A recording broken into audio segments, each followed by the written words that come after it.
ചേട്ടാ നമ്മള് ഒരു വർഷം മുമ്പ് സംസാരിച്ചപ്പോഴേ ചേട്ടൻ ഭയങ്കര വിഷമം ഉണ്ടായിരുന്നു. വിഷമം എന്ന് പറഞ്ഞാൽ അവസരങ്ങൾ കുറെ നഷ്ടപ്പെടുന്നുണ്ട്, പല കാരണത്താൽ നഷ്ടപ്പെടുന്നുണ്ട് ചേട്ടാ എന്നോട് പറഞ്ഞിട്ടുണ്ടായിരുന്നു. അപ്പൊ അത് ആ ഒരു സമയത്തുണ്ടായ ഫ്രസ്ട്രേഷൻസ് എന്തൊക്കെയായിരുന്നു ചേട്ടാ? എനിക്ക് ഇഷ്ടം പോലെ പാരാണ്. മേ ബി ഇതൊക്കെ കൊണ്ട് എന്താ പറയാ, എനിക്ക് ആ കാര്യം പറ്റിയാണെന്നാണ് പറയുന്നത്. മൊബൈലത്തെ റീച്ചാനാ ഈ ചാട്ടയുടെ അടി എന്ന് പറഞ്ഞാൽ ഭയങ്കര പെയിൻഫുൾ ആയിട്ടാണ് കാണിക്കുന്നത് എല്ലാവരും അതിനകത്ത്. ഇങ്ങനെയുള്ള നീയാണോടാ അങ്ങനത്തെ കൗണ്ടർ അടിക്കുന്നതാണ്, അല്ലാതെ അതിന്റെ ഫൺ പാർട്ടല്ല കാണുന്നു. അല്ലാണ്ട് ഇപ്പോ അത് ബോഡി ഷെയ്മിങ് ആണ്. അത് ചെയ്യാനാ നർസൻ ചേട്ടാ കള്ളുകൂടി ഞാൻ ഒന്നും ചെയ്യില്ല പോയെ. എന്ത് പരിപാടി? വരതയായിട്ടുള്ളൊരു പ്രശ്നം അത് ആക്ച്വലി എന്താണ് അത്? കാര്യം വെച്ചാൽ എല്ലാവർക്കും അറിയാൻ ആഗ്രഹമുണ്ട്. കാര്യം നിങ്ങൾ നല്ല ജോഡികളായിരുന്നു. ഇതേപോലെ കൊടുത്തിട്ടുണ്ട്, ഡിവോഴ്സ് ആയാലും ശരി ഇല്ലെങ്കിലും ശരി. എന്താ ആർക്കും ഒന്നുമില്ല, അതിന്റെ ആവശ്യമൊന്നുമില്ല. അതിപ്പോ ഡിവോഴ്സ് ആയി തന്നെ വെച്ചോ. നിങ്ങളുടെ ഡിസൈനർ ഹോം എന്ന സ്വപ്നം യാഥാർത്ഥ്യമാക്കുന്നു. സാൻബിൾഡ് ഡിസൈൻഡ് ബൈ കോൺസെപ്റ്റ്സ്. ഹലോ, നമസ്കാരം. മൂവി വേൾഡ് മീഡിയയിലേക്ക് സ്വാഗതം. ഇന്ന് നമ്മളോടൊപ്പം വിശേഷങ്ങൾ പങ്കിടുന്നത് മറ്റാരുമല്ല, പല പല കഥാപാത്രങ്ങൾ മാറി മറിഞ്ഞ് നമ്മളുടെയൊക്കെ ജനഹൃദയങ്ങൾ, നമ്മുടെ അമ്മമാരുടെയും അല്ലെങ്കിൽ പെങ്ങന്മാരുടെയും ഒക്കെ മനസ്സ് കവർന്നൊരു താരമാണ്. പല തരത്തിലുള്ള കഥാപാത്രങ്ങൾ ചെയ്ത് നമ്മുടെ മുന്നിൽ വന്നിട്ടുള്ള നമ്മുടെ പ്രിയങ്കരനായിട്ടുള്ള ജിഷിൻ മോഹൻ. സ്വാഗതം ചെയ്യാം ജിഷിൻ ചേട്ടന്. ചേട്ടാ നമസ്കാരം. നമസ്കാരം. സുഖമായിട്ടിരിക്കുന്നു? സുഖം. ഒരു ലോങ് ടൈം അതെ, ബിഫോർ 2 years ആണെന്ന് തോന്നുന്നില്ലേ? ബിഫോർ 2 years ആണ് തോന്നുന്നു നമ്മളത് ഇന്റർവ്യൂ എടുത്തത്. അപ്പോ വളരെ സന്തോഷം ജിഷിൻ ചേട്ടാ. വീണ്ടും ഒരു കാഴ്ചയിലൂടെ നമ്മൾ കുറച്ച് സന്തോഷങ്ങൾ പ്രേക്ഷകരിലേക്ക് എത്തിക്കാൻ നമ്മുടെ മൂവി വേൾഡ് മീഡിയയിലൂടെ. ചേട്ടാ പറയൂ ചേട്ടാ, ഇപ്പോഴത്തെ നിലവിലുള്ള ഞാൻ എല്ലാ ഇന്റർവ്യൂവിലും ഇപ്പൊ സ്റ്റാർട്ടിങ് ചോദിക്കും 2023 എങ്ങനെയുണ്ടെന്നാ? 24 എങ്ങനെയുണ്ട്? 2024 എനിക്ക് നല്ലൊരു വർഷമാണ്. എല്ലാവരും പറയാവോ എന്താണ് എല്ലാ വർഷത്തും പോലെ ഈ വർഷവും ഇങ്ങനെ തന്നെ എന്നൊക്കെ അല്ലേ. പക്ഷെ എനിക്ക് അങ്ങനെയല്ല. എനിക്ക് നല്ലൊരു വർഷമായിട്ടാണ് എനിക്ക് ഫീൽ ചെയ്തത്. എനിക്ക് 1ാം തീയതി മുതൽ എനിക്ക് ഇന്ന് വരെ ഞാൻ ഫുൾ ടൈം വർക്കിലാണ്, ഫുൾ ഡേയിൽ വർക്കിലാണ്. എനിക്ക് ഫ്രീ ടൈം കിട്ടുന്നില്ല. അപ്പോൾ അങ്ങനെ ആകുമ്പോഴേ നമ്മൾ ബാക്കിയുള്ള കാര്യങ്ങളും ടെൻഷനും ഒക്കെ ഒഴിവാക്കി നമ്മൾ ഈ വർക്കിലോട്ട് എൻഗേജ് ആയതുകൊണ്ട് ടെൻഷനും ഫ്രീ ഒന്നുമില്ല. ടെൻഷനൊക്കെ ഫ്രീ ആയിട്ട് വളരെ കൂളായിട്ട് ഇപ്പോൾ ഓടി നടന്നിപ്പം കന്യാദാനത്തിൻ്റെ ഷൂട്ട് നടക്കുന്നു. അപ്പോൾ ഇന്നലെ വരെ ട്രിവാൻഡ്രത്തായിരുന്നു, മണിമുത്തിൻ്റെ ഷൂട്ട് നടക്കുന്നുണ്ടായിരുന്നു. അപ്പോൾ അത് കഴിഞ്ഞ് ഓടി ഇങ്ങോട്ടേക്ക് വന്നു. ഇപ്പോൾ 2 ദിവസം കഴിഞ്ഞ് നേരെ ഓടി അങ്ങോട്ടേക്ക് പോകും. ബിസി ഷെഡ്യൂളായിട്ട് പോയിക്കൊണ്ടിരിക്കുന്നു. ചേട്ടാ നമ്മള് ഒരു വർഷം മുമ്പ് സംസാരിച്ചപ്പോഴേ ചേട്ടൻ ഭയങ്കര വിഷമം ഉണ്ടായിരുന്നു. വിഷമം എന്ന് പറഞ്ഞാൽ അവസരങ്ങൾ കുറെ നഷ്ടപ്പെടുന്നുണ്ട്, പല കാരണത്താൽ നഷ്ടപ്പെടുന്നുണ്ട് ചേട്ടാ എന്നോട് പറഞ്ഞിട്ടുണ്ടായിരുന്നു. അപ്പൊ അത് ആ ഒരു സമയത്തുണ്ടായ ഫ്രസ്ട്രേഷൻസ് എന്തൊക്കെയായിരുന്നു ചേട്ടാ? ഇത് നീ എൻ്റെ അടുത്ത് ആദ്യം ഇപ്പൊ നമ്മൾ വരുമ്പോൾ നമ്മൾ ഈ ക്യാമറക്ക് മുമ്പിലല്ലാണ്ട് സംസാരിക്കുമ്പോൾ നീ ഒരു കാര്യം സംസാരിച്ചിട്ടുണ്ടായിരുന്നു. സെയിം സാധനം തന്നെയാണ് എനിക്ക് പറയാനുള്ളത്. നീ പറഞ്ഞ എന്താണ്, പിന്നെ ഞാൻ എല്ലാവരെയും ഭയങ്കരമായിട്ട് സപ്പോർട്ട് ചെയ്യുന്നത് എന്ന് പറഞ്ഞു. പക്ഷെ എനിക്ക് ഇഷ്ടം പോലെ പാരകളുണ്ട്. മേ ബി ഇതൊക്കെ കൊണ്ട് എന്താ പറയാ, നമ്മൾ ഒരാള് അത് ഈ ഫീൽഡിൽ കുറച്ച് കൂടുതലായിരിക്കും. നമ്മളിപ്പോ എന്തെങ്കിലും ഒരു വർക്ക് പിന്നെ പുതുതായിട്ട് തുടങ്ങിയിട്ട് അതിനെപ്പറ്റി ഒരാളെടുത്ത് പറയാൻ പാടില്ല. എന്നുവെച്ചാല് ആ വർക്ക് പിന്നെ ടെലികാസ്റ്റ് ആയിട്ടേ പറയാൻ പാടുള്ളൂ, അല്ലെങ്കിൽ അത് നഷ്ടപ്പെടും. അതെങ്ങനെയാണെന്ന് അറിയില്ല. ഞാനിപ്പോ വീട്ടിലെ അമ്മയോട് പോലും ഞാനൊരു വർക്കിന് ജോയിൻ ചെയ്ത് കഴിഞ്ഞാൽ ഞാൻ പറയില്ല, ടെലികാസ്റ്റ് ആകുമ്പോൾ. ചേട്ടൻ പറഞ്ഞതിനകത്ത് ഒരു ചെറിയൊരു കാര്യം പറയട്ടെ. ഒരു ആർട്ടിസ്റ്റ്, ഞാൻ പുള്ളിയുടെ പേര് പറയുന്നില്ല, പുള്ളി അഭിനയിച്ച ഒരു സിനിമ 9 ദിവസം ഷൂട്ട് ഉണ്ടായിരുന്നു. പുള്ളി എല്ലാവരും വിളിച്ച് തിയേറ്ററിൽ കൊണ്ടുപോയപ്പോഴത്തേണ്ട് ആ 9 ദിവസം ഷൂട്ടും ഇല്ല. തമിഴ് സിനിമയാണ്, വമ്പൻ സിനിമയാണ്, ഇളയ ദളപതി വിജയുടെ സിനിമയാണ്, നമ്മുടെ മലയാളം സീരിയൽ ഒരു ആക്ടറാണ്. ആ പുള്ളിക്ക് ഭയങ്കര വിഷമമായി പോയി. കട്ടൗട്ട് വരെ വെച്ച് പുള്ളി വീട്ടിലെ എല്ലാവരെയും കൊണ്ട് സിനിമ തിയേറ്ററിൽ പോയിരുന്നപ്പോൾ 9 ദിവസം ഇല്ല, ആ അദ്ദേഹം ഇല്ല അതിനകത്ത്. അപ്പൊ ഒരവസ്ഥ ചേട്ടൻ ആലോചിച്ച് നോക്കി. അയ്യോ തീർച്ചയായും. അല്ല, ഇതേപോലെ തന്നെ പണ്ട് ഞാൻ ഇതേപോലെ ഒരു ക്യാരക്ടർ ഓക്കെ ആയിട്ട് ഞാൻ അവിടെ ചെല്ലുമ്പോൾ വേറെ ആൾ നിൽക്കുന്ന അവിടെ പറഞ്ഞ വേറെ ആളായി കേട്ടോ. പകുതി വഴിക്ക് ഇറങ്ങിയിട്ട് ഞാൻ തിരിച്ചു പോയി. ഷൂട്ടിന് പോയപ്പോൾ വിളിച്ച് രാവിലെ പോകുമ്പോൾ വണ്ടിയിൽ പോയിക്കൊണ്ടിരിക്കുമ്പോൾ ജസ്റ്റ് ഒന്ന് തിരിച്ചു പോകാവോ, വേറെ ആളായിട്ടുണ്ട്. അത് ഡയറക്ടറുടെ സ്വന്തം ആളാണ്. അതുകൊണ്ട് എത്ര വർഷമായി ചേട്ടാ? അത് മുമ്പ് കുറെ ആയി. ഇപ്പം പക്ഷെ ഇപ്പൊ അങ്ങനെ പാരാന്ന് പറയാൻ അങ്ങനെ പറയാൻ പറ്റില്ല. എന്ന് വെച്ചാൽ ചില ക്യാരക്ടേഴ്സ്, ഇപ്പൊ കന്യാദാനത്തിലെ ഈ ക്യാരക്ടർ, അത് നീ തന്നെ ചെയ്താലേ ശരിയാവൂ എന്ന് പറഞ്ഞിട്ട് തന്നെ വെച്ചിരിക്കുന്നത്. അപ്പോൾ ഒരു ആദ്യത്തെ ഒരു 5-6 മാസത്തോളം 5-6 ഷെഡ്യൂളോളം എനിക്ക് വർക്കൊന്നുമില്ല. ഒരു ദിവസത്തെ വർക്കിനൊക്കെ എന്നുവെച്ചാൽ ഇത് കഥയിലോട്ട് കയറാൻ വേണ്ടി. അത് കഴിഞ്ഞ് കഴിഞ്ഞപ്പം പിന്നെ നമുക്ക് സ്പീഡായി തുടങ്ങി. അപ്പൊ അങ്ങനെയുള്ള ക്യാരക്ടർ നമ്മൾ ട്രാക്ക് വന്നപ്പോ ഓക്കെയാണ്. അപ്പൊ ഇപ്പൊ ബലാത്സംഗവും പീഡനവും വില്ലത്തരവും ഇങ്ങനത്തെ പരിപാടിയൊക്കെ കാണിക്കണമെങ്കിൽ അത് ജിസ്റ്റിനെ വിളിച്ചോ എന്ന് പറയല്ലോ. അതെന്താ അറിയില്ല, നമുക്ക് പിന്നെ എനിക്ക് ഭയങ്കര ഇഷ്ടം. ഞാന് ദിവസവും 4 വെച്ച് ബലാത്സംഗം ചെയ്ത് എത്ര പേരെ പീഡിപ്പിച്ചിട്ടുണ്ട് ചേട്ടാ? ഞാൻ പീഡിപ്പിക്കാറില്ല, ഒരു സമ്മതിക്കാറുണ്ട്. ഇത് വരും കേട്ടോ. ഇതല്ല എന്താണോ ഇതൊക്കെ പറയുന്നത് തമാശയാണെന്ന് തീർച്ചയായും മനസ്സിലാവും ചേട്ടാ. അതുപോലെ ചേട്ടാ ഇപ്പൊ ചില കഥാപാത്രങ്ങൾ ഒരു സീരിയൽ ഞാൻ കണ്ടു, മന്ദബുദ്ധി പോലത്തെ ഒരു കഥാപാത്രം ചെയ്യുന്ന ഒരു സീരിയൽ ഞാൻ കണ്ടു, പ്രമോദിന്റെ കൂടെ കോമ്പിനേഷൻ ഉള്ള. അത് കഴിഞ്ഞു. പക്ഷെ അത് കണ്ടപ്പോ ഭയങ്കര ഇൻട്രസ്റ്റിംഗ് ആയിട്ട് തോന്നി ചേട്ടാ. എനിക്ക് ആ ക്യാരക്ടർ പറ്റിയാണെന്നാണ് പറഞ്ഞു. അങ്ങനല്ല പറഞ്ഞത്, നിങ്ങളിൽ നിന്നും അങ്ങനെ ക്യാരക്ടർ നമ്മൾ പ്രതീക്ഷയില്ല.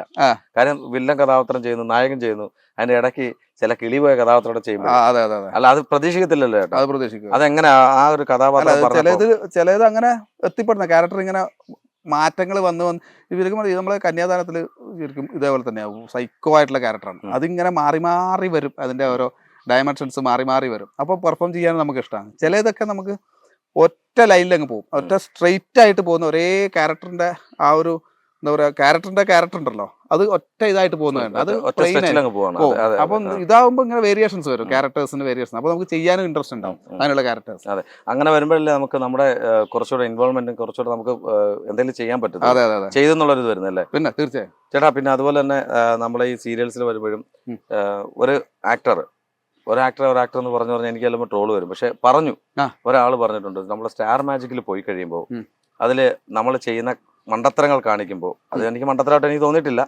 കാണിക്കുമ്പോൾ നമ്മളുടെ കഥാപാത്രങ്ങൾക്ക് വ്യത്യാസങ്ങൾ വരുന്ന സീരിയലിൽ വിളിക്കാതാവുന്നു പറഞ്ഞു. പക്ഷെ ചേട്ടൻ ബാക്ക് ടു സ്റ്റാർ മാജിക്ക് പോയി. ബാക്ക് ടു സ്റ്റാർ മാജിക് പോയി എന്ന് വെച്ചാൽ ഒരു 3 വർഷത്തെ ഇടവേളയ്ക്ക് ശേഷമാണ് ഞാൻ സ്റ്റാർ മാജിക്കിലേക്ക് എത്തുന്നത്. അപ്പം എന്താ വെച്ച് കഴിഞ്ഞാൽ ഈ പറഞ്ഞ പോലത്തെ ഒരു സംഭവം എന്ന് വെച്ചാല് അത് ഒരു 3 സെക്ഷനാണ് ആ ഇത് പറയുന്നത് സ്റ്റാർ മാജിക് വന്നത്. അപ്പൊ ആദ്യം വന്ന് ഇൻട്രൊഡക്ഷനും ഈ തമാശ പറയാൻ വേണ്ടി അല്ലെ കൗണ്ടർ അടിക്കാൻ വേണ്ടി ബിനു അടിമാലി, അങ്ങനെ തമാശക്കാർ സുമേഷ്, ഇപ്പം എല്ലാവരും ഇവരൊക്കെ നമ്മളെ ബിനു അടിമാലി ആയാലും ബാക്കിയുള്ള സുമേഷ് ആയാലും അങ്ങനെയുള്ള ആൾക്കാരൊക്കെ എന്ന് വെച്ചാൽ കൊമേഡിയൻസ് അല്ലെങ്കിൽ കോമഡി കൈകാര്യം ചെയ്യുന്ന ആൾക്കാർ, ഇവരുടെ കൗണ്ടറും കാര്യങ്ങളും ഒക്കെ വരുന്നത് അതൊരു സെക്ഷൻ, ഫസ്റ്റത്തെ ഇൻട്രോ സെക്ഷൻ. അത് കഴിഞ്ഞിട്ട് കുറച്ച് ഡാൻസോ അങ്ങനത്തെ പരിപാടി, അതിന് കളർഫുൾ ആവാൻ വേണ്ടിയാണ് പെൺകുട്ടികൾ. അത് കഴിഞ്ഞിട്ടുള്ള ഗെയിമിന്റെ സെക്ഷൻ. ഗെയിമിന്റെ സെക്ഷൻ മുമ്പ് ഞാൻ ഉണ്ടായിരുന്നു, നവീനും ഞാനുമായിരുന്നു ഉണ്ടായിരുന്നത്.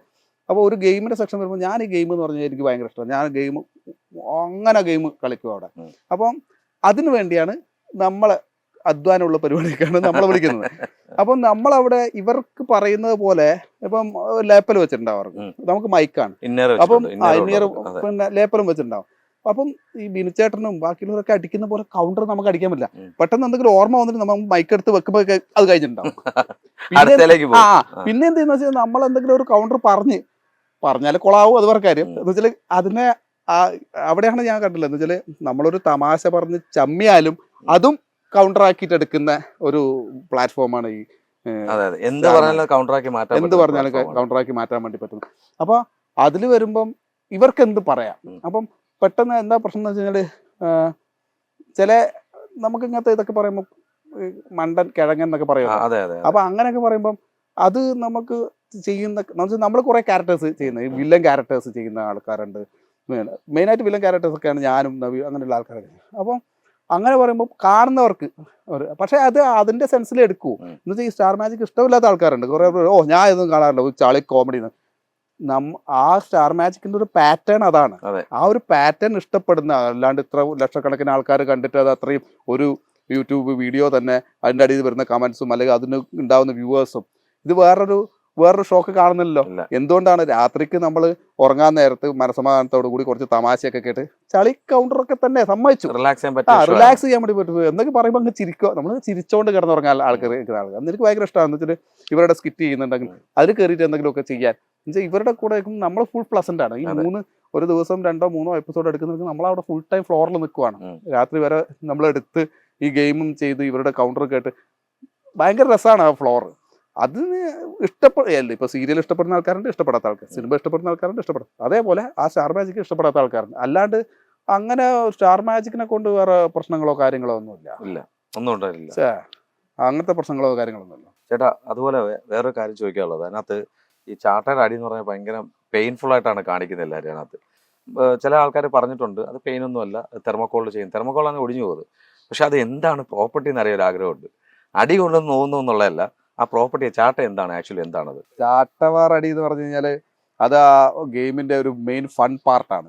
മിക്കവാറും ഇത് ഗെയിം കഴിഞ്ഞിട്ട് മിക്കവാറും വിനിച്ചേട്ടന്റെ ടീമാർക്ക് നോക്കാം, അതെന്താണെന്ന് അറിയില്ല, പുള്ളിയുടെ തല വരെയാണ്. വീട്ടിൽ പുള്ളി പറഞ്ഞു എനിക്കിപ്പോ മോന്റെ കൂടെ സ്കൂളിലൊന്നും പോകാൻ പറ്റുന്നില്ല, പോയി കഴിഞ്ഞാൽ ആൾക്കാര് പിള്ളേരൊക്കെ പിള്ളേരൊന്നും വില തരുന്നില്ല എന്നൊക്കെ പറഞ്ഞിട്ടേ. അത് അങ്ങനെ അത് ആക്ച്വലി നമുക്ക് റിവീൽ ചെയ്യാൻ പാടില്ല. അത് അതിന് പെയിനൊക്കെ ഉണ്ട്. പെയിൻ എന്ന് പറഞ്ഞു കഴിഞ്ഞാൽ ഒരു ചെറിയ പെയിൻ ഉണ്ടാവും. എന്തായാലും എങ്ങനെയാലും എന്ന് വെച്ചാൽ അത്ര ശക്തിയിലുള്ള അടിയാണ്. പക്ഷെ അത് അങ്ങ് സഹിക്കാവുന്ന പെയിൻ അത്രേ ഉള്ളൂ. അല്ലാതെ അത് അതിന്റെ അടി കൊള്ളുന്ന വേദനേന്റെ അല്ല, ആ അടി കിട്ടാനുണ്ടാവുന്ന സിറ്റുവേഷൻ, സാഹചര്യം, അതൊക്കെയാണ് അതിന്റെ ഫൺ പാർട്ട്. അത് ചെയ്യുന്ന സമയത്തുള്ള അതിന് കൊടുക്കുന്ന പണിഷ്മെന്റ്. ഇപ്പൊ പുതിയതും കൂടി തുടങ്ങിയിട്ട് തവളച്ചാട്ടം, അങ്ങനെ ഒരു പരിപാടി കൂടി തുടങ്ങിയിട്ടുണ്ട്, പണിഷ്മെന്റ്.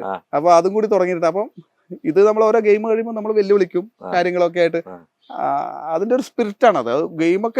ഗെയിമൊക്കെ തുടങ്ങുന്ന സമയത്ത് ബാക്കി എല്ലാവരും വന്ന് ഇങ്ങനെ ഗെയിം എക്സ്പ്ലെയിൻ ചെയ്ത് കൊടുക്കും. അത് ചെയ്ത് കൊടുക്കും, ഇങ്ങനെയാണ് പറഞ്ഞ് നമ്മൾ എല്ലാവരും ഭയങ്കര ആവേശമാണ് ഈ ഗെയിം വരുന്ന സമയത്ത്.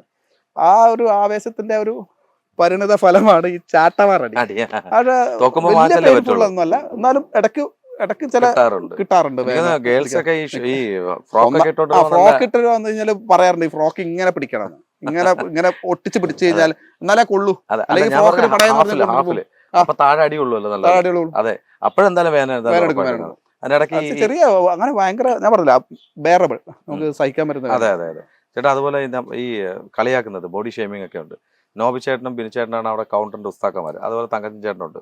ഇവര് മൂന്നുപേരും നല്ല കൗണ്ടറാണ്. പക്ഷെ ചില മെസ്സേജുകൾ കാണാറുണ്ട് ഈ ബിനു അടിവാലി മൊത്തത്തിൽ എല്ലാരും അടച്ചാക്ഷേപിക്കുന്ന പോലെ. ഇപ്പൊ ചേട്ടനെ കിടങ്ങാന്ന് വിളിക്കും, ഷിയാസ് കരീമിനെ വിളിക്കും, നവീൻ ചേട്ടനെ വിളിക്കാറുണ്ട്. പിന്നെ ആ കറിയിൽ കുറച്ച് കിഴങ്ങില്ലെങ്കിൽ അതാ ഇവരെ അതൊക്കെ അതിന്റെ സെൻസിൽ എടുക്കാൻ പറ്റുന്നവർ പോയാൽ മതിയെന്നേ. കാഴ്ചക്കാരുടെ കാര്യം കാഴ്ചക്കാരായാലും അതിന്റെ ഒരു തമാശ പാർട്ട് മാത്രമേ എടുക്കണ്ടൂ. അല്ലെങ്കിൽ അല്ലാതെ നമ്മൾ ഈ പറയുന്ന പോലെ എന്താ പറയാ, ഇത് ഇപ്പൊ ഒരാളെ നായിന്റെ മോനെന്ന് വിളിച്ചു, സപ്പോസ് ഒരു തെറി വാക്കാണ് നമ്മളെ നാട്ടിലൊക്കെ വിളിക്കുന്നത്. സാധാരണ ഒരു നോർമൽ ആയല്ലോ, പോടാ നായിന്റെ മോനെ എന്നൊക്കെ വിളിക്കൂലേ, നിങ്ങൾ ടെലികാസ്റ്റ് ചെയ്യാനാവോ എനിക്കറിയില്ല, എന്നൊക്കെ വിളിക്കുന്നത്. അതിന്റെ അർത്ഥം ചൂഴ്ന്നു നോക്കിയിട്ടാണോ? അങ്ങനെ അർത്ഥം ചൂഴ്ന്നു നോക്കുവാണെങ്കിൽ അവനെ വെടിവെച്ച് കൊല്ലൂല്ലേ. അപ്പം അതുപോലെ ഈ ബോഡി ഷേമിംഗ് എന്ന് പറയുന്നത്, ഇപ്പം ബിനിച്ചേട്ടനായാലും സ്വയം കളിയാക്കും. ഈ അവര് കളിയാക്കുന്നത് ഉൾക്കൊള്ളണം, നമ്മൾ പറയുന്ന അവർ ഉൾക്കൊള്ളണം എന്നുള്ള ആ ഒരു കൊടുക്കൽ വാങ്ങലാണ്. പക്ഷെ അവർക്കകത്ത് ഉൾക്കൊള്ളാനായിട്ട് ആരും കൊണ്ട് കൊടുക്കാറില്ല, അവർ പെട്ടെന്ന് അത് പട്ടാന്ന് പറഞ്ഞു. ഇപ്പം തങ്കച്ചൻ ഏതെങ്കിലും ഒരു ഫിഗർ ചെയ്തിട്ട് വന്നു, ഇപ്പം ജയറാമിന്റെ ഫിഗർ അല്ലെ ദിലീപിന്റെ ഫിഗർ, അങ്ങനത്തെ ഒരു ഗിഫ്റ്റ് ജാസി, ചിലതൊക്കെ തങ്കച്ചൻ കറക്റ്റായിട്ട് ചേരും.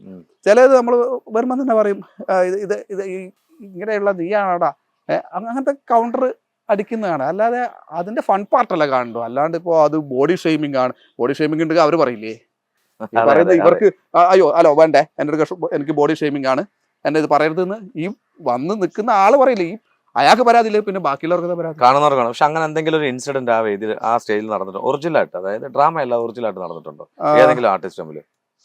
ഡ്രാമ എൻ്റെ ഒരു അനുഭവം ഉണ്ട്. ഞാനും നെൽസൺ ചേട്ടനും. അപ്പോൾ ഒരു ദിവസം എന്തോ എൻ്റെ ഒരു പഴയ സ്കിറ്റ്, ഞാൻ ആദ്യമായിട്ട് ചെയ്തൊരു നാടകം, ആ നാടകത്തിനെ പറ്റി, ആ നാടകം നമുക്ക് റീക്രിയേറ്റ് ചെയ്യാം. ഞാൻ പറഞ്ഞു അതിൽ ഇങ്ങനെ ഒരു പ്രേതത്തിന്റെ മോനുമായിട്ട് ഇങ്ങനെ വെള്ള വരയൊക്കെ വരച്ചിട്ട് ഇങ്ങനെ കാണിച്ചിട്ട് അങ്ങനെ വെറുതെ നടക്കുന്നതേ ഉള്ളൂ. അങ്ങനെ നമുക്കത് ഫണ്ണായിട്ട് ചെയ്യാം. ഇങ്ങനെ നമ്മുടെ ഇൻസിഡൻസ്, നല്ല നമ്മുടെ കുറെ അനുഭവങ്ങളൊക്കെ ആയിരിക്കും നമ്മൾ ഈ സ്കിറ്റായിട്ട്. അപ്പം അത് കുറച്ച് ഫണ്ട്സ് എക്സ്ട്രാ കയറ്റിയിട്ട് അങ്ങനെ അപ്പം അത് ചെയ്യാന്ന് പറഞ്ഞു. എന്നാൽ പിന്നെ നോബി പിന്നെ പ്രേതത്തിന്റെ അച്ഛനാവട്ടെ. അപ്പം ഞാൻ പറഞ്ഞു നോബി ചേട്ടനെക്കാളെന്നുള്ള നെൽസൺ ചേട്ടനാണ്. ബോഡി ഷെയ്മാണ്. പക്ഷെ ഇതൊക്കെ നമ്മളീ പറയുന്നതാണ്, ഇതൊക്കെ നമ്മളെയും വിളിക്കുന്നുണ്ട്, നമ്മൾ ആ സ്പിരിറ്റിൽ എടുക്കാന്നുള്ളത്. അപ്പം ഞാൻ പറഞ്ഞു നോബി ചേട്ടൻ ഇത് തരത്തില്ലേ, നെൽസൺ ചേട്ടൻ ആങ്കില് വേറെ പ്രത്യേകിച്ച് മേക്കപ്പ് ഒന്നും വേണ്ട. അപ്പം പുള്ളി അത് ആ സെൻസിലെടുത്തില്ല, പുള്ളി സീരിയസ് ആയി. അപ്പൊ എന്തൊക്കെ പറഞ്ഞ് അത് കഴിഞ്ഞിട്ട് അത് മാറ്റി, ശരി വേണ്ട. ഞാനൊരു സ്റ്റേജിൽ പെർഫോം ചെയ്യാൻ വേണ്ടി പോയപ്പോൾ മുമ്പിലിരുന്നൊരു കള്ളുകൂടിയൻ ഡിസ്റ്റർബ് ചെയ്ത അത് ചെയ്യാം നമുക്ക്. അത് ചെയ്യാൻ നെൽസൺ ചേട്ടാ കള്ളുകൂടിയാ, ഞാൻ ഒന്നും ചെയ്യില്ല പോയാ. ഞാൻ പറഞ്ഞേ എന്ത് പരിപാടി, പുള്ളിക്ക് അത് ഇഷ്ടപ്പെടില്ല. പുള്ളി എന്ന് വെച്ചാൽ ഈ പറഞ്ഞ റിയാക്ട് ചെയ്തു. അപ്പൊ ഞാൻ പറഞ്ഞു എന്താ പരിപാടിയാണ്, നിങ്ങൾ പറയുമ്പം നമ്മൾ കേട്ടോണ്ട് വെക്കണം, നമ്മൾ പറയുമ്പോൾ നിങ്ങൾക്ക് ഇല്ല അതെല്ലാം പറഞ്ഞു ഇറങ്ങിപ്പോയി. നെൽസൺ ഇറങ്ങിപ്പോയി. അങ്ങനെ ഒരു ഇൻസിഡന്റ് ഉണ്ടായിട്ടുണ്ടായിരുന്നു. അത് സംസാരം ഒന്നും പുള്ളി എനിക്ക് വരില്ല അതെല്ലാം പറഞ്ഞിട്ട് ഇറങ്ങിപ്പോയി. പിന്നെ ഷോ ഡയറക്ടർ അനൂപ് വിളിച്ച് എന്നോട് പറഞ്ഞ് പോയി വിളിക്കും. ഞാൻ എന്തിനാ വിളിക്കണേ? അങ്ങനെ ഒരു ചെറിയൊരു ഇൻസിഡന്റ്, വലിയ കാര്യമായിട്ടൊന്നുമില്ല. പിന്നെ പുള്ളി വന്ന് ചെയ്തു. അത്രേ ഉള്ളൂ. പാർട്ട് ഓഫ് ഗെയിം അത്രേ ഉള്ളൂ. ചെറിയ പിണക്കങ്ങളും ഇണക്കങ്ങളും. അങ്ങനെ ഒരു ഇൻസിഡന്റ് ഇപ്പൊ നീ ചോദിച്ചോണ്ട് എനിക്ക് ആ ഇൻസിഡന്റ് ഓർമ്മ വന്നു. അങ്ങനെ ഒരു സംഭവം ഓർമ്മ വന്നു. ഇതേപോലെ ബാക്കി പലരും പറയുന്നത് അങ്ങനത്തെ പ്രശ്നങ്ങളൊന്നും ഉണ്ടാവാറില്ലെന്നേ. എല്ലാരും ആ ഒരു സെൻസിൽ എടുക്കുന്ന ലക്ഷ്മി ആയപ്പോലും. അല്ല, ലക്ഷ്മിയുടെ കാര്യം പറയാതിരിക്കാൻ വയ്യ കേട്ടോ. എന്ന് വെച്ചാൽ ലക്ഷ്മി ആണ് ഈ സ്റ്റാർ മാജിക്കിന്റെ തുടക്കം മുതൽ എന്നുവെച്ചാല് ഇവരുടെ ആദ്യം ഒരു ഓണത്തിന് തുടങ്ങിയതാണ് ഈ പരിപാടി. അത് കഴിഞ്ഞിട്ട് അത് ടമാർ പടാറായി.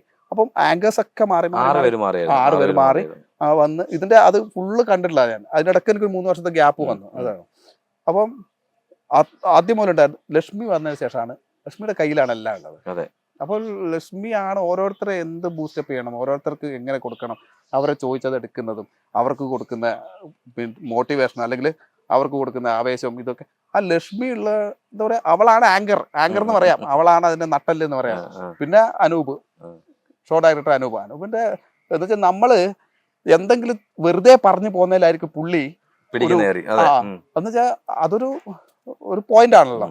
അല്ലെങ്കിൽ എന്താ പറയാ, ഒരു കണ്ടന്റ് പുള്ളി എടുക്കുന്നത് വെച്ച് കഴിഞ്ഞാല് നമ്മൾ ചിലപ്പോ എന്തെങ്കിലും പറഞ്ഞു വിടുന്നത്. ഇപ്പൊ അനു ഒരു ദിവസം പുറത്താക്കി അനുവിനെ വീട്ടിൽ പൊക്കോന്ന് പറഞ്ഞില്ല. ഒരു അത് അവളെന്തോ പറയുന്നതിനിടയ്ക്ക് വെല്ലുവിളിക്കുന്നതിനിടയിൽ അവൾ പറഞ്ഞു എങ്ങനെയാണെങ്കിൽ ഞാൻ ഈ ഷോ നിർത്തിയിട്ട് പോകും തോറ്റു കഴിഞ്ഞാല്. പുള്ളി അതൊരു കണ്ടന്റ് ആക്കി ആ പോയിന്റിൽ പിടിച്ചിട്ട് പിന്നെ അത് ബിൽഡപ്പ് ചെയ്ത് അവള് കരഞ്ഞ് അവളെ അവിടെ പോയിരുന്ന കരച്ചിലും അനു തോറ്റു കഴിഞ്ഞാൽ പോകുന്നല്ലോ പറഞ്ഞു പൊക്കോ. അങ്ങനെ തൊട്ടാവാടിയാണ്, പിന്നെ പെട്ടെന്ന് പറ്റിക്കാൻ പറ്റുന്ന ഒരാളാണ്. അയ്യോ, അതുപോലെ ചേട്ടാ എല്ലാവർക്കും അറിയേണ്ട ഒരു കാര്യമുണ്ട്. കാര്യം ഒരു 2 വർഷം മുമ്പ് ചേട്ടൻ ഇന്റർവ്യൂവിൽ പറഞ്ഞൊരു കാര്യം തന്നെയാണ് വരതയായിട്ടുള്ള ഒരു പ്രശ്നം. അത് ആക്ച്വലി എന്താണ് അത്? കാര്യം വെച്ചാൽ എല്ലാവർക്കും അറിയാൻ ആഗ്രഹമുണ്ട്. കാര്യം നിങ്ങൾ നല്ല ജോഡിയായിരുന്നു. പക്ഷേ കുറേ അധികം പ്രശ്നങ്ങൾ നിങ്ങളിലേക്ക് എത്തിച്ചേർന്നു എന്നുള്ളതാണ് ഞങ്ങൾക്ക് അറിയാൻ സാധിച്ചത്. പക്ഷെ ഇപ്പൊ എങ്ങും കാണുന്നില്ല, ചേട്ടന് വരതായിട്ടുള്ള ഫോട്ടോസ് ഒന്നും കാണുന്നില്ല. എന്താ ചേട്ടാ പറയാനുള്ളത്? കാര്യം ചേട്ടനെ ഫീൽ ചെയ്യുന്നത് മനസ്സിലായി. എന്താണ് നിങ്ങളുടെ ജീവിതത്തിൽ എന്താണ് സത്യത്തിൽ നമ്മളെ ജീവിതത്തിൽ എന്താ ഉണ്ടായതെന്ന് ചകഞ്ഞു നോക്കേണ്ട ആവശ്യം ബാക്കിയുള്ളവർക്കില്ലല്ലോ. അല്ല, എങ്കിലും പറയാൻ പറ്റുന്ന കാര്യങ്ങളുണ്ടെങ്കിൽ ഒന്ന് പറയാം പ്ലീസ്. അല്ല, പറയാൻ പറ്റുന്ന കാര്യം നമ്മുടെ ജീവിതത്തിൽ എന്തുണ്ടാവുന്ന ഇതിപ്പോ നമ്മുടെ ജീവിതത്തിൽ അത് നീ തന്നെ പറയുന്നത് ഇപ്പൊ നിന്റെ പേഴ്സണൽ ആയിട്ടുള്ള ഒരു കാര്യമല്ലേ. അപ്പൊ അത് ചോദിച്ചിട്ട് അത് എന്താണ് കാരണം, എന്താണ് ഇത് എന്നൊക്കെ ചോദിച്ചു അത് അറിഞ്ഞിട്ട് ഇപ്പൊ എന്താക്കാനാണ്? കാരണമല്ല, ഇപ്പം മാറി താമസിക്കുകയാണോ, ഡിവോഴ്സ് ആണോ, ഇതൊക്കെയാണ് ഓരോരുത്തരുടെ ചോദ്യങ്ങൾ. എന്റെ അല്ല കേട്ടോ, എനിക്ക് പേഴ്സണലി എനിക്കറിയാം. ഇതിപ്പോ ഞാൻ പറയട്ടെ, ഇതിപ്പോ ഞാൻ മറുപടി പറയുന്നേക്കാളും എന്തിനേക്കാളും ഇതിനേക്കാൾ നമ്മൾ ഒരാളൊരു പോസ്റ്റ് ഇട്ട് കഴിഞ്ഞാൽ ആ പോസ്റ്റിന്റെ മറുപടി ആയിട്ട് അപ്പുറം എന്തെങ്കിലും പോസ്റ്റ് ഇട്ടിട്ടുണ്ടോ, അല്ലെങ്കിൽ ഇയാൾ പറഞ്ഞത് ഇയാളെ ഉദ്ദേശിച്ചിട്ടാണോ പറഞ്ഞിരിക്കുന്നത് എന്ന് ചകഞ്ഞ് നോക്കാൻ വേണ്ടി ഒരു സംഘം ആൾക്കാർ ഇറങ്ങിയിട്ടുണ്ട്. അപ്പം അവരിങ്ങനെ കണ്ടുപിടിക്കാൻ വേണ്ടി ഇങ്ങനെ ശ്രമിച്ച് നടക്കുന്നുണ്ട്. ഇവർ ഡിവോഴ്സ് ആയോ ഇതായോ. ഇതിപ്പം അതാ ഞാൻ മുമ്പൊരു ഇന്റർവ്യൂവിന് ഞാൻ ഇതേപോലെ കൊടുത്തിട്ടുണ്ട്. ഡിവോഴ്സ് ആയാലും ശരി ഇല്ലെങ്കിലും ശരി, എന്താ അതിന്റെ ആവശ്യമൊന്നുമില്ല. അതിപ്പോ ഇപ്പൊ ഡിവോഴ്സ് ആയി തന്നെ വെച്ചോ, ഇപ്പൊ ഞാൻ സിംഗിളാണ്, ഫ്രീ ആണ്, ആരെങ്കുണ്ടോ കല്യാണം കഴിക്കാൻ വേണ്ടി, സുമുഖനും സൽസ്വഭാവിയും സുന്ദരനും സൽസ്വഭാവിയും സർവോപരി നല്ലൊരു അഭിനേതാവുമായ ഫ്രീ ആണ്, ആരെങ്കുണ്ടെങ്കിൽ വേമ്പ. എന്തിനാണോ ഇതൊക്കെ ചോദിക്കുന്നത്? ഇപ്പൊ ചേട്ടനെ ആ ഫോൺ എടുത്തറിഞ്ഞപ്പോ എനിക്ക് ആരെ ഓർമ്മ അറിയോ? ഷൈൻ ചേട്ടനെ. ഷൈൻ ടോം ചാക്കോ ഏകദേശം എന്താ വെച്ചാല് ഈ പറയുന്ന പോലെ ഉള്ളത് മൂത്ത് നോക്കി പറയുന്ന ചങ്ങായിയാണത്. തീർച്ചയായിട്ടും. അതുപോലെ തന്നെ ഞാനും ഉള്ളത് അങ്ങ് പറയും, മൂത്ത് നോക്കി പറയും. അതിപ്പോ ദേഷ്യം, ഞാൻ നേരത്തെ പറഞ്ഞുള്ള ചോദ്യം എന്ന് വെച്ചാല് കുറെ പേര് എന്തുകൊണ്ടാണ് കുറെ പേർക്ക് എന്നെ കണ്ടുകൂടാ, ദേഷ്യമുള്ള ആൾക്കാരുണ്ട്. എന്താ ഉള്ളത് അങ്ങ് പറയും, തുറന്നു പറയും. ആ ശരി ഇങ്ങനെയാണ് ചെയ്തത് ശരിയല്ല എന്ന് പറയും. അതുപോലെ തന്നെ പുള്ളി എനിക്ക് ഭയങ്കര ഇഷ്ടമുള്ള ആളാണ് ഷൈൻ ടോം ചാക്കോ. പുള്ളിയുടെ ഇന്റർവ്യൂസ് ഒക്കെ നമ്മുടെ ചാനലിന്റെ ഓണാണ് ആള്. അതല്ലേ, ഒരു പ്രാവശ്യം എനിക്ക് ഒന്നിച്ചൊരു ഇത് ചെയ്യണം, ഇന്റർവ്യൂ ചെയ്യണം, നിങ്ങള് ഡിബേറ്റ് പോലെ. അത് നമ്മളെ തീർച്ചയായിട്ടും നമ്മുടെ ഹൈദരക്ക അദ്ദേഹത്തിനോട് പറഞ്ഞിട്ട് നിങ്ങൾ തമ്മിലുള്ളൊരു കോമ്പിനേഷൻ എടുക്കാൻ ഞാൻ പറയാതെ ഉറപ്പായിട്ടും. ഇപ്പം ചേട്ടാ അതുപോലെ ഇപ്പം ജീവിതത്തിലെ കാര്യം പറഞ്ഞു, അതെന്തോ ആയിക്കോട്ടെ ഹാപ്പൻ, അത് മറ്റുള്ളവരിലേക്ക് എത്തിക്കേണ്ട ആവശ്യമില്ല എങ്കിൽ പോലും ഒരുവിധപ്പെട്ട എല്ലാവർക്കൊക്കെ അറിയാം എന്തൊക്കെയാണ് സംഭവം. അതൊന്നും പ്രത്യേകിച്ച് പറയേണ്ട ആവശ്യമൊന്നുമില്ല. മാറി താമസിക്കുകയാണ്, സെപ്പറേറ്റഡ് ആണെന്നുള്ളത് എല്ലാവർക്കും അറിയാം, എല്ലാവർക്കും മനസ്സിലായി കഴിഞ്ഞു. പക്ഷേ ഇതിപ്പോ നമ്മളിപ്പോ ഞാൻ പറയട്ടെ, ഇപ്പൊ ഒന്നും ഞാൻ മൂടി വെക്കേണ്ട കാര്യമോ അങ്ങനത്തെ കാര്യമൊന്നുമില്ല. അല്ലല്ല, നമ്മള് ഇപ്പൊ സെപ്പറേറ്റ് ആണ്.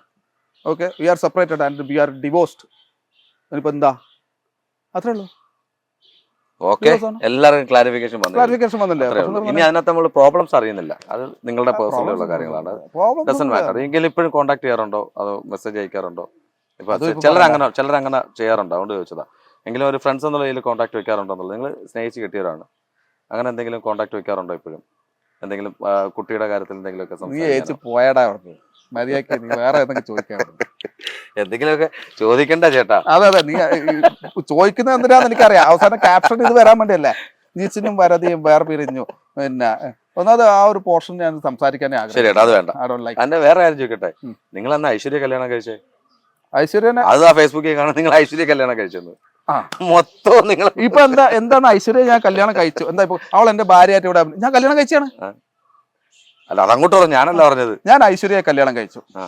ഞങ്ങൾക്ക് 2 കുട്ടികളുണ്ട്, ഇരട്ട കുട്ടികളാണ്. പിന്നെ ഇടയ്ക്ക് ചെറിയ വഴക്കും പ്രശ്നങ്ങളൊക്കെ ഉണ്ട്, എന്നാലും നല്ല ദമ്പതികളായിട്ട് പോകുന്നു. അവള് അച്ഛനും ഒക്കെ ആയിട്ടും നല്ല കമ്പനിയാണ്. വീട്ടിലകത്തെ പ്രശ്നങ്ങളൊന്നുമില്ല. എൻ്റെ അച്ഛനൊക്കെ ആയിട്ട് വളരെ നല്ല രീതിയിൽ പോകുന്ന കുട്ടിയാണ്. പിന്നെ അവളുടെ വീട്ടിൽ പിന്നെ അവളുടെ അച്ഛൻ ഇടക്ക് വരും. ഇടക്ക് വന്നു കഴിഞ്ഞാല് ഞാൻ കുറച്ച് റഫായിട്ടൊക്കെ. ഇത് ചങ്ങായി പറയുന്നത് എന്താ അറിയാമോ? സീരിയലേ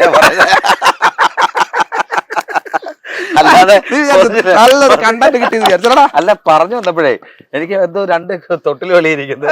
അപ്പോഴെനിക്ക് മനസ്സിലായത് സീരിയലിലെ കഥാപാത്രത്തെ കുറിച്ച് സോഷ്യൽ മീഡിയയിൽ വന്നിട്ടുണ്ട്. അത് നമ്മുടെ ഒന്നിച്ച് നമ്മള് കൂടെ വർക്ക് ചെയ്യുന്ന ആർട്ടിസ്റ്റുകളെ വെച്ചിട്ട് നമ്മള് ചിലപ്പോൾ ഇവരുടെ കൂടെ റീലൊക്കെ ചെയ്യും. റൊമാൻറ്റിക് ആയിട്ടുള്ള റീൽസ് ഒക്കെ ചെയ്യും. അപ്പം നമ്മൾ ലൊക്കേഷനിലുള്ള ആൾക്കാരുടെ കൂടെ അല്ല, അപ്പുറത്തെ ലൊക്കേഷനിൽ പോയിട്ട് എല്ലാം എടുക്കുന്നത്. അങ്ങനെയൊന്നുമില്ല, എനിക്ക് അങ്ങനെയൊന്നുമില്ല. എനിക്ക് ചേട്ടാ ഒരു റീൽ എടുക്കാം, നമ്മൾ റീൽ എടുക്കും. അപ്പോൾ അത് നമ്മൾ അഭിനയിക്കുന്നല്ലേ, അപ്പൊ ആ അഭിനയത്തിന്റെ ഗുണമല്ലേ അത്. നമ്മൾ കണ്ടു കഴിഞ്ഞാൽ ഇവരെന്തോ ഉണ്ട് എന്ന് തോന്നുന്നതേ, അത് നമ്മളെ അഭിനയത്തിന്റെ ഗുണമല്ലേ. അവള് ഭർത്താവ് നമ്മളെ വാസു ഒക്കെ ആയിട്ട് നമ്മൾ ഭയങ്കര കല്യാണത്തിലൊക്കെ പോയി. കല്യാണത്തിന് ഞാൻ ഒരു വീഡിയോ ഇട്ടുണ്ട്, ഭയങ്കര വ്യൂസ് ഉള്ള ഒരു വീഡിയോ. അപ്പൊ കൈപിടിച്ച് ഏൽപ്പിച്ചതാണ് അവനെ. എന്റെ ഒരു അനിയത്തി കുട്ടിയാണത്. എന്തിനാണ് ഇങ്ങനെ അപവാദം പറയാം? എന്നോട് ഒരു ഡയറക്ടർ വിളിച്ചിട്ട് എന്നോട് ചോദിച്ചു, ജിഷ്ണേ കൺഗ്രാറ്റ്സ്. ഞാൻ ചോദിച്ചു കൺഗ്രാറ്റ്സാ, പിന്നെ കല്യാണമൊക്കെ കഴിഞ്ഞല്ലോ? ഞാൻ അറിഞ്ഞില്ലല്ലോ. ഞാൻ പറഞ്ഞു എപ്പാ? ചേട്ടാ പറഞ്ഞതിനകത്ത് ഒരു ഇൻസിഡന്റ് ഞാൻ പറഞ്ഞുതരാം. അപ്പം എനിക്ക് പറയാൻ പറ്റൂല എന്നുള്ള വ്യക്തിപരമായ വിഷയം. ചേട്ടാ, ഞാൻ ഫേസ്ബുക്കിൽ എനിക്ക് ഇഷ്ടപ്പെട്ട ആളുടെ ഫോട്ടോസ് ഞാൻ എപ്പോഴും ഇടാറുണ്ട്. ഞാനും കുറച്ച് പ്രശ്നങ്ങളായിട്ട് ഞാനും കുട്ടിയും മാത്രമേ ഉള്ളൂ. പക്ഷെ ആ ഫോട്ടോ ഇടുമ്പോൾ അവള് ദുബായിലാണ്, പേര് AA എന്നേ മാത്രമേ ഞാൻ പറയുന്നത്. ഫോട്ടോ ഇട്ടപ്പോൾ എൻ്റെ കൂടെ ഞാൻ പ്രോഗ്രാം കൊടുക്കുന്ന ആൾക്കാർ എന്നോട് പറഞ്ഞിരിക്കുന്നത് അവന്റെ കല്യാണം കഴിഞ്ഞു, അവൻ വേറെ താമസിക്കുന്നു, അങ്ങനെ ഇങ്ങനെയൊക്കെ. ഇപ്പൊ ചേട്ടൻ പറഞ്ഞല്ലോ തന്നെ, അത് എനിക്കോ ഇൻസിഡന്റ് ഉണ്ടായിട്ടുണ്ട്. ഞാൻ ഫേസ്ബുക്കിൽ ഒരാളെ ഫോട്ടോ ഇട്ടെന്ന് വിചാരിച്ചിട്ട് കല്യാണം കഴിക്കണമെന്നുണ്ട്. ചേട്ടൻ പറഞ്ഞില്ലേ, അതിനകത്ത് ആ ഒരു ഉദാഹരണം ഞാൻ പറഞ്ഞു എന്നുള്ളതല്ലോ. ചേട്ടൻ ഇപ്പോൾ ഈ പറഞ്ഞ പോലെ തന്നെ സോഷ്യൽ മീഡിയയിൽ ഇപ്പോൾ ചേട്ടന് വരുന്ന പോലെ ഈ ഐശ്വര്യമായിട്ടുള്ള കല്യാണം കഴിഞ്ഞു എന്ന് പറയുമ്പോൾ കുറേ മെസ്സേജ് വന്നു. ജിഷിൻ വെറുതെ ഒഴിഞ്ഞു, എന്തായാലും ജിഷിൻ രക്ഷപ്പെട്ടു, ജിഷിൻ അതാണ് ചേരുന്നത്, ഐശ്വര്യമാണ് ചേരുന്നത് എന്നൊക്കെ പറഞ്ഞ് മെസ്സേജുകളൊക്കെ വരാറുണ്ട്. അപ്പൊ അതിന് മെസ്സേജ്, ഏതെങ്കിലും മെസ്സേജിന് റിപ്ലൈ കൊടുത്തിട്ടുണ്ടോ, കൊടുക്കാൻ ശ്രമിച്ചിട്ടുണ്ടോ? സീരിയലാണ്, അഭിനയമാണെന്ന് പറഞ്ഞു. എന്തിനെ അത് ഈ കമന്റ് ഇട്ടവർക്കും അറിയാം ഇത് സീരിയലാണ്, അഭിനയമാണ്, അവരൊന്നിച്ച് വർക്ക് ചെയ്യുന്ന എല്ലാവർക്കും അറിയാം. എന്നാലും ഒരു സുഖം വെറുതെ ടൈപ്പ് ചെയ്ത് ഒരു മനസ്സുഖം, അത്രേ ഉള്ളൂ. ഇപ്പൊ സത്യം അല്ലേ, ശരിയല്ലേ? ഒരാള് ഇങ്ങനെ ഇടുന്നു, അവർക്കറിയാം നമ്മളൊന്നിച്ച് അഭിനയിക്കുന്നത്. എന്നാലും അത് ഇടുമ്പോൾ കിട്ടുന്ന ഒരു മനസ്സന്തോഷം ഉണ്ടല്ലോ, അവരങ്ങ് സന്തോഷിക്കട്ടെ. ഇപ്പൊ നമ്മൾ അതിന്റെ അടിയിൽ പോയിട്ട് എന്തെങ്കിലും ഇതിന് റിബലായിട്ട് എന്തെങ്കിലും ഒരു അതിന്റെ അടിയിൽ കിട്ടിയല്ലോ ഒരാളെ എന്ന് വെച്ചാൽ നമ്മളതിൽ പോയി കൊളുത്താൻ വേണ്ടിയാണ്. കൊളുത്താതെ ഇഗ്നോർ ചെയ്യുക, അതിൻ്റെതായ ഇഗ്നോർ ചെയ്യുക. അങ്ങനെ അത്രേ ഉള്ളൂ. അത് എന്തൊക്കെ പറയുന്നുണ്ടോ, ഈ പറയാനാണോ പ്രയാസം? എല്ലാവർക്കും പറയാൻ എന്ത് എളുപ്പമാണ്, ബാക്കി അനുഭവിക്കുന്നത് ബാക്കിയുള്ള ആൾക്കാരല്ല. ഞാൻ കാണാറുണ്ട് ചില റീൽസും ഇതൊക്കെ വരുമ്പോഴേ എനിക്ക് എപ്പോഴും തോന്നിയിട്ടുള്ളൊരു കാര്യമാണ്, ചിലർ റീൽസ് ചെയ്യുന്നത് വളരെ മോശമായിട്ടൊക്കെ ആയിരിക്കും, ഫണ്ണി ആയിട്ട് അല്ലെങ്കിൽ കോമാളിയായിട്ട് വീഡിയോ ചെയ്യുന്ന ആൾക്കാരാണ്. ഇതിന്റെ കമന്റ് വായിച്ച് ചിരിക്കും കേട്ടോ, അതൊക്കെ. പക്ഷെ എന്നാലും ഞാനിങ്ങനെ ആലോചിക്കും, ഈ കമന്റ് ഈ റീല് ചെയ്ത ആൾ കാണുന്നുണ്ടാവില്ല, നിനക്കൊന്നും വേറെ പണിയില്ലടാ, പിന്നെ ഇത് പൊക്കോടാ എന്നെല്ലാം പറഞ്ഞിട്ട് ഇങ്ങനെ കമന്റ്, ഇതിന്റെ അടിയിൽ കുറേ കമന്റുകൾ വരുന്നു. എന്ത് പുല്ലെങ്കിലും ചെയ്, എനിക്ക് വൈഫൈ ഫ്രീയാ എന്നൊക്കെ പറഞ്ഞിട്ടുള്ള കമന്റ്സ് ഒക്കെ ഉണ്ടാവും. അപ്പം ഈ കാണുന്ന ഇത് ചെയ്ത ആൾ അതൊക്കെ കാണുന്നുണ്ടാവില്ല, അയാൾക്ക് എത്ര വിഷമം ഉണ്ടാവും. അതൊന്നും ആലോചിക്കട്ടെ. ഇപ്പം ഈ ഒരു കമന്റ് ഇടുന്ന ആളെ പറ്റി നമ്മൾ അവരുടെ അതിന്റെ അടിയിൽ പോയിട്ട് ഒരു കമന്റ് ഇട്ട് അപ്പൊ അറിയും അതിന്റെ അതെ അതെ, ഈ ഇടുന്ന ആൾക്കാര് നമ്മളൊന്നിട്ടാ ഒന്ന് അവരുടെ ഏതെങ്കിലും ഒരു ഫോട്ടോയുടെ അടിയിൽ പോയിട്ട് നീ ഇങ്ങനെ ആടാ എന്ന് പറഞ്ഞിട്ട്, അല്ലെങ്കിൽ ഇത് ഇങ്ങനെ ഒരു സാധനം ഇട്ട് കഴിഞ്ഞാൽ അവരപ്പം തന്നെ റിയാക്ട്. നമ്മൾ ഇത്രയും വർഷമായതുകൊണ്ട്, ഇത്രയും പിന്നെ ഗോസിപ്പുകൾ കേട്ട് നമുക്ക് തഴക്കവും പഴക്കവും ആയതുകൊണ്ട് നമ്മൾ ഇതിലേക്കും അത്രേ ഉള്ളൂ. കുറെ വർഷമായിട്ട് എത്ര കാലമായിട്ട് മറ്റേ എന്തൊക്കെ ഞാൻ പരിചയപ്പെടുന്ന ഗോസിപ്പിലൂടെയാണ് നിങ്ങളെ പരിചയപ്പെടുന്നത്. അതെ തീർച്ചയായിട്ടും. ഒരു 3 വർഷം മുമ്പ് എറണാകുളത്ത് വെച്ച് ഇന്റർവ്യൂ എടുത്തപ്പോൾ അപ്പോഴും നിങ്ങൾക്ക് അന്നേരം അവസരങ്ങൾ നഷ്ടപ്പെടുത്തിക്കൊണ്ടിരിക്കുന്നു ഓരോരുത്തർ, നിങ്ങളെ പരിചയപ്പെടുത്തിയവരൊക്കെ. എന്നിട്ട് ഒരു പ്രോജക്റ്റിന്റെ കാര്യം പറഞ്ഞു, അത് ഇതുവരെ വന്നിട്ടില്ല. ഓർമ്മയുണ്ടോ? 5 നായകന്മാർ വരുന്ന ഒരു സീരിയൽ ഒരു ചാനലിൽ പറഞ്ഞിട്ടുണ്ടായിരുന്നു, അത് ഇതുവരെ വന്നിട്ടില്ല. അതാണ് ജിഷിൻ ചേട്ടൻ പറഞ്ഞ കറക്റ്റ് കാര്യമാണ്. അത് 3 വർഷം മുമ്പ് എന്നോട് പറഞ്ഞത്. പക്ഷെ ആ സീരിയൽ എനിക്ക് തോന്നുന്നു താങ്കളെ ഒഴിവാക്കിയിട്ട് തുടങ്ങി തോന്നുന്നു. തുടങ്ങിയിട്ടില്ല, നടന്നിട്ടില്ല. അതല്ലേ അത് തുടങ്ങിയായിരുന്നു, അങ്ങനെ എന്തോ തുടങ്ങിയായിരുന്നു, പിന്നെ അത് നിന്നു. അത് ടെലികാസ്റ്റ് അത്രേ ഉള്ളൂ. എല്ലാം കർമ്മയാണ്. നമ്മൾ ചെയ്യുന്നത് എന്താണ്, വരും. അതെ, എല്ലാവർക്കും വരും. അത് നമ്മൾ നോക്കിയിട്ട് കാര്യമൊന്നുമില്ല. അപ്പൊ തീർച്ചയായിട്ടും വളരെ സന്തോഷം ചേട്ടാ. നമ്മുടെ മൂവി വേൾഡ് മീഡിയയിലെ പ്രേക്ഷകരോട് എന്താ പറയാനുള്ളത്? പ്രേക്ഷകരോട് പറയാനുള്ളത് ഇത് തന്നെ. ഞാനിപ്പോൾ ചെയ്യുന്നത് കന്യാദാനം, മണിമുത്ത്, സ്റ്റാർ മാജിക്, ഇങ്ങനെ 2-3 പ്രോഗ്രാംസ് ചെയ്യുന്നുണ്ട്. അപ്പോൾ ഓരോന്നിനും അതിൻ്റെതായിട്ടുള്ള വ്യൂവേഴ്സ് ഉണ്ട്. ഇപ്പോൾ കന്യാദാനം കാണുന്ന ആൾക്കാരുണ്ട്, മണിമുത്ത് കാണുന്ന ആൾക്കാരുണ്ട്.